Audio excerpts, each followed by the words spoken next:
welcome back. Thanks again for joining us tonight on another episode of Inside the Message. We're always excited to be back with you. We love our Wednesday nights. Yeah, and we had such a great gathering after the episode, which premieres like right now, of Inside the Message, but then immediately following on Wednesdays, we're also doing a live Zoom gathering. And last week we had a great group, an amazing conversation. It was so wonderful to connect and to hear from you, what you're experiencing. And not only that, but what amazing teachers you are. Everybody shared some stories. And that's what we find to be so rich, is that when we share our stories and our experience, that we actually help one another on this journey. And so Brother T and I want to invite you to join us again tonight.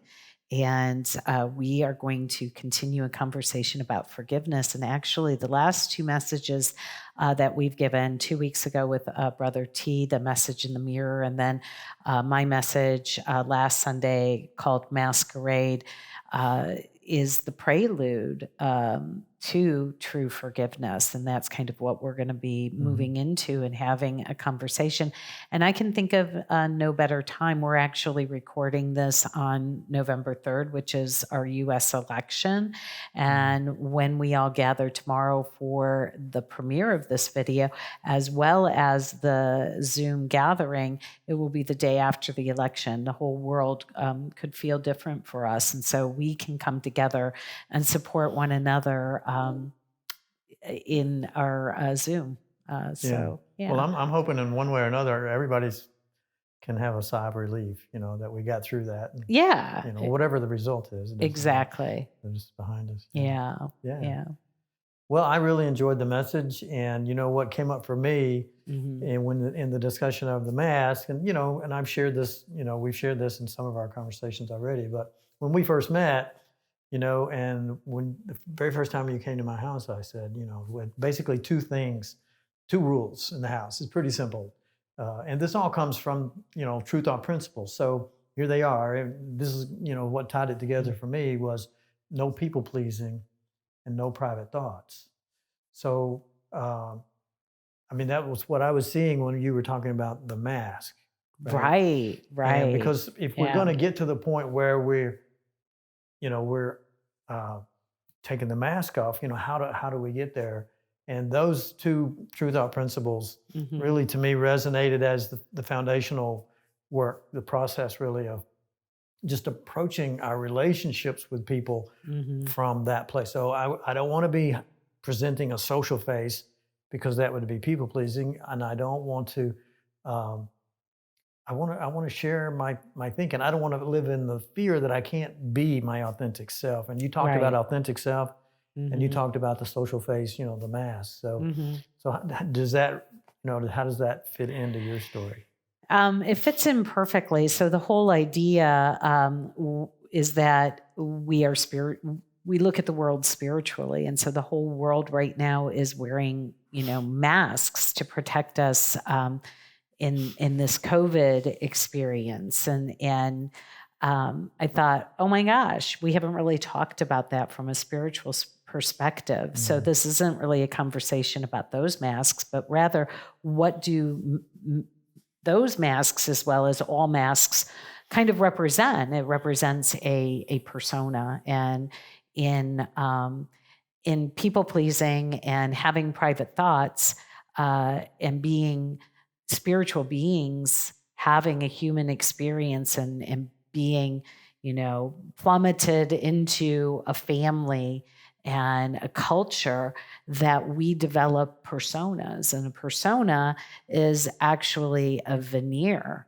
or something that looks one way on the outside and it's covering something else on the inside. And so it's this concept that we all have developed personalities, and some of us love our personalities, and some of us don't like the personalities of others.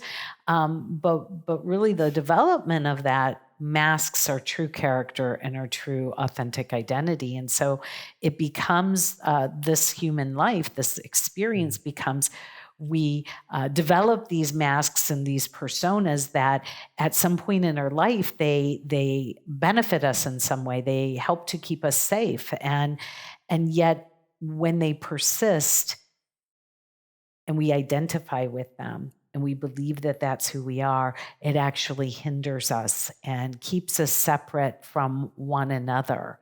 And so Tony is talking about a social mask here. So what is our social mask? What's our persona? Where am I not being truthful? Perhaps by people pleasing. So what's people pleasing? People pleasing is, you might say, hey, what do you want? Or where do you want to go? And I might say, well, where do you want to go? And we might go back and forth trying to figure out what the other person wants instead of just saying what it is our preferences or our opinion is, or being truthful or being honest. But let's back it up. Why would we want to figure out what the other person wants? Because we want to manipulate them. We want to use them. Yes, but that seems really harsh. It is harsh. That seems harsh. And I think initially we want to feel safe. I think that like when we're developing that, we are attempting to create a relationship, are we not? Oh, yeah. Where our needs are actually met. Right. And so... Well, this is a can of worms. Yeah. Right? Because the ego is always trying to trade to an advantage. In other words, it's always, and I know this does sound harsh, right? But the ego's foundation is usury. It really constructs its relationships around trying to get something from others to meet its needs. But it wants to do that where it gives less than it receives. Right? It's always, and when it gets to be excessive, we have another word for that. That's called abuse. Right? So it's that's just the way the ego operates, right? So it typically, and it's unconscious, but it's typically going to go into a relationship with what's in this for me. That's how it starts out. Yeah. Right? And then if it looks attractive, oh, this is something that's going to fill a need that I have, or whatever the case may be, then it's going to begin to try to figure out what is it that the other person likes or dislikes so that I can present myself, and that's when we start putting on the mask. And when we put on the mask, we are actually hiding. We're hiding our real self. We're hiding our real self. And so the idea of unmasking, or let's even just take an initial step, the idea of becoming aware of, all the world's a stage. And all of us are characters in the play, and we're all playing a role. In fact, we are the directors, we're the writers, we're the casting agents, we are the producers. We're the scene. We create the whole scene. We are really creating all of that through our ability to. The cat's on the computer. It doesn't matter. It doesn't matter. Is she okay? Our cat's on the computer right now. Anyway, she doesn't wear any mask whatsoever. She's completely authentic and real. There's no pretense. She's never tries to pretend to be a dog. She never tries to pretend to be a dog. Or chicken. However, she is quite manipulative. She does know when it's time for treat or time for food. And don't you, baby? Yeah. So the first step really is, it would be kind of abrupt to just go, unveil, right? Well, that takes tremendous courage. And it might feel vulnerable. The first step is really just to be aware. I'm playing a role right now. It's because it's so subtle. We're unconscious that the ego, it makes decisions like in fractions of a second. Yeah. Right? Like if you see something, you say, oh, that's a glass.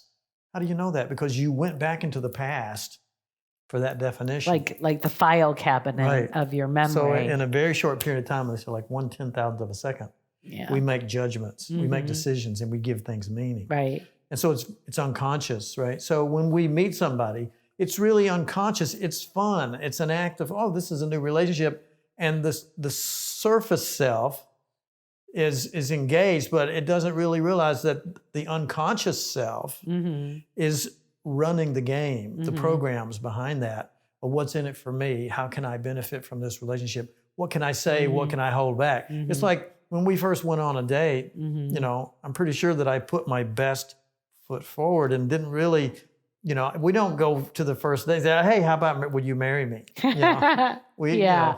we bring that up later, but it Right. might be part of what we're thinking right off, you know. Yeah. When we meet somebody we're really attracted to, it's like, oh, this could be the person that, you know, we think have those thoughts, right? Right. But we don't, no private thought. No, they're very private. We hold them, the ego holds them very private. So it's vibrational, but we also come from one mind. We do. Right. And so Right. in reality, there are no private. In reality, there's no private thoughts. Right. But that's the illusory self actually believes that. I mean, the world, and we convince ourselves of that right up until the time when somebody says something that's really weird, like, oh, there's no private thoughts.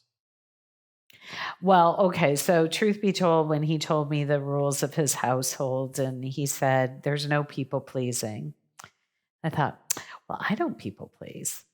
And then he said, and no private thoughts. And it was like horror. What do you mean no private thoughts? What do you mean? I don't understand that.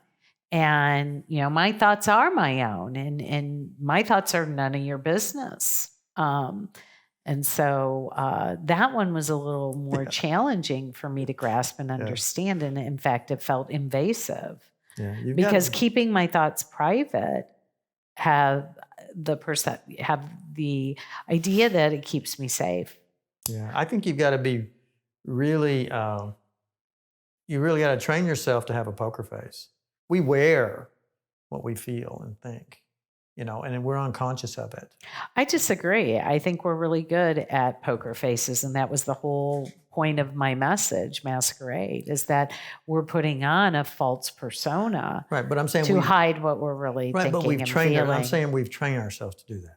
Okay, gotcha. You know, when we're a child, it's a skill that we develop over time. When we're a child, I mean, you think about children, they don't hide their feelings. Right, right. And so really that was the point of the message Masquerade, is that I shared the story of the emergence of my early persona, beginning with believing that my name was actually Angel, because my mother called me Angel. And that, and it kind of morphed into being good and not causing any waves in my family. And so then the mask and the persona was that Claudia was okay. And even in the midst of trauma, even in the midst of chaos, Claudia was okay. The truth was I wasn't. And so I kind of went under the surface with my feelings and I tried to put on the appearance that everything was okay when really it wasn't. And then had the development of coping mechanisms as I got older of addictive behavior in order to sate and console myself because it was so hard to keep it together like everything was really okay when it wasn't. But so you were already practicing and finding safety in practicing the skill of private thoughts.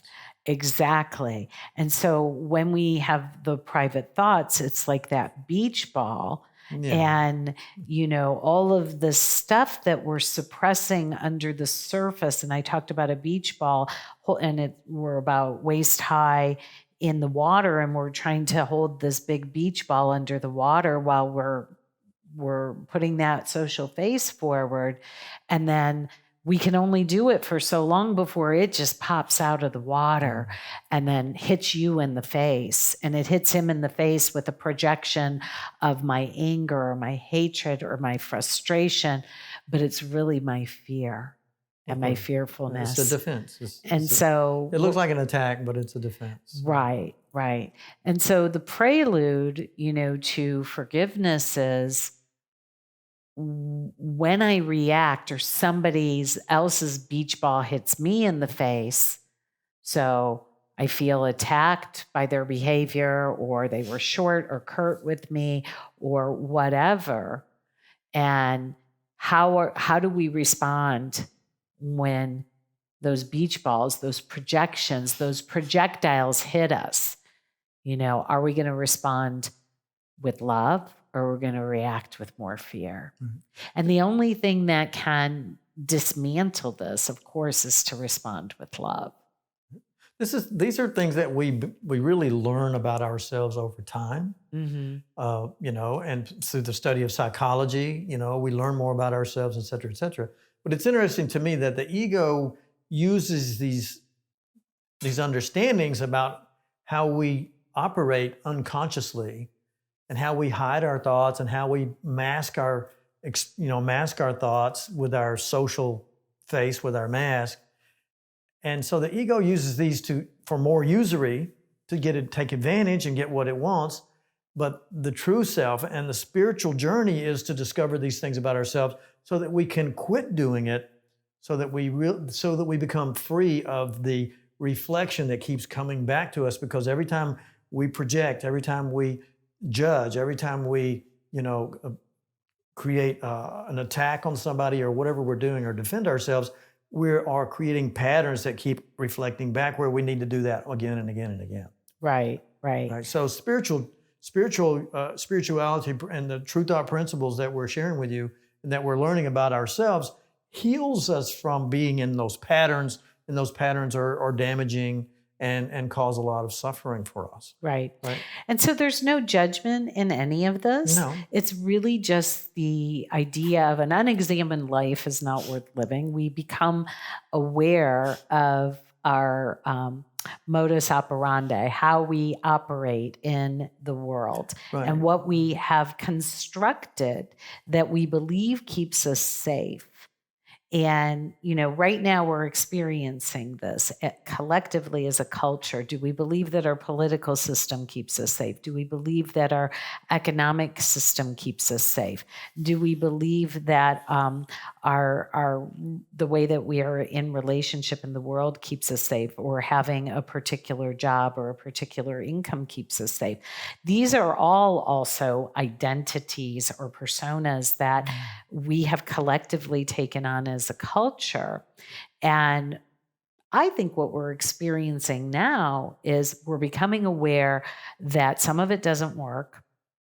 Some of it isn't healthy to maintain. It doesn't have the power that we've given it. It doesn't. We've misplaced our power. Yes. And when we become willing to observe with innocence and curiosity, and we can look at what we've made in an effort, in a genuine effort to be good, or to keep ourselves okay in this experience. To defend ourselves. Yeah. And that when we look at it, then we can begin to remove the power that we give it. And when we do that, we can begin to unmask. And when we unmask, what happens is we reveal our true character, or our true identity. And we do that through the practice of forgiveness. Absolutely. We forgive ourselves for the masks we wear, for the masks other people wear, for how they project their dissatisfaction, and then we react. And the system is so benevolent. Brother T talked about the message in the mirror. So we have both this mirroring where the world is reflecting back to us our own consciousness, and then we also have this masking. And so it becomes a really high question. Whatever it is, what is my reaction to what's going on in the world? What is it mirroring to me? What belief system do I hold? Where am I giving power where there is none? And I can forgive that. And then what is it masking in me? What am I really hiding? What am I afraid of? what is it masking in them. Yeah. as well? I think it's both. It absolutely is. And so those are two questions that then lead us to forgiving our misperceptions and where we place power outside of the one power and presence. Because God. we're not even conscious that we're doing it. When we say, what's that mirroring in me? When somebody's acting out some expression that we think is an attack on us, the question is, what is it mirroring in me? In other words, when have I thought that? Because it's mirroring me. And I'm completely unconscious. I've projected it out and it's reflecting back. And I'm completely unconscious that I even had those thoughts. So what this is doing for us, and these True Thought principles and practices are doing for us, is they're helping to see where we're keeping ourselves in these patterns. And once we can see that, then I believe the real benefit of this is that we break free of those patterns. And what do we discover? That we are a powerful creator, very powerful creator. So we begin to move back to our authentic power. Yes, I love that. So we have this moving back before we gave judgment, which leads to, realizing our power. Right. And so all of this is really aspects of all the events are neutral out there. Our thoughts are creative. Right. No private thoughts. And no private thoughts, no people pleasing. But really just all events are neutral and our thoughts are creative and our things. Thoughts are things. Give us the basis then for a benevolent universe that's always mirroring to us our own thoughts. And then when we create the false persona, we can unmask that. And we can arrive at a more authentic experience. I got to tell you a story, and then I think before we'll you do, stop. I just want to say this. Okay. Yeah, because the cool thing about this is once we begin to realize that, then we realize that there was never a need to defend ourselves to begin with. We're all powerful. Think about that. You and God are one. We're all powerful. But the ego has us tricked into believing that we're totally vulnerable and we have to protect ourselves and defend ourselves and the world's out to get us and blah, blah, blah. And what we're doing is taking that power back. And when you get that power back, you realize how powerful you are. Then you realize you never needed to defend or pretend to begin with. Yeah. I love that. You never had to pretend or protect and defend to begin with. And so I had a recent, layer of my persona where I was putting on a strong face. I was putting on the face that, yep, I'm okay. Look at me. I'm fine. I've been undisturbed by this experience. And what I realized is that I was kind of stuffing some of those experiences in. And I had a friend that I was able to share with my hurt, my pain, my anger. I was able to cry and let it out. And it was like this experience of taking that mask off and being vulnerable and being with a safe person who could see me in my pain. And by saying what I was experiencing, it began to dissipate. And as it dissipated, then I was able to move into a sense of love, a sense of self-love, a sense of forgiveness. And it helped me to arrive at another depth and layer of freedom and forgiveness and being who I am, being real. Like being real is sometimes messy. And sometimes in this human experience, it doesn't feel nice and neat and spiritual, right? But being authentic is allowing all of it, allowing it all and being willing to look at it and being willing to forgive. And we'll talk more about that. It's kind of like a new muscle and we have to exercise it. Yeah. So that was my experience. And that was kind of part of the genesis of the conversation of Masquerade, kind of the story behind the story. of that message. So I hope that makes sense. That makes good sense. So how about you? If you join our inner circle, you can join our email list on our website, truethought.org. If you're not already there, you can do that, and we'll send out people that have made that commitment to us and shared their email with us. We give them access then to our inner circle and to our Zoom session. So hope you have already done that if you're watching us tonight, and that you will join us in our Zoom session and we'll continue this conversation. Yeah, join us. It'll be so much fun. And gosh, we just want to hear, what your thoughts are. And maybe you've had an experience similar to this. And I got to tell you, when you share it, it's such a gift and it heals us all. That's right. So thank you. Thank you for being with us. Thank you, Brother T, for facilitating this conversation. Absolutely. I love Thank you. for sharing some more and getting love you so much. digging down through there. I love the conversation. Yeah.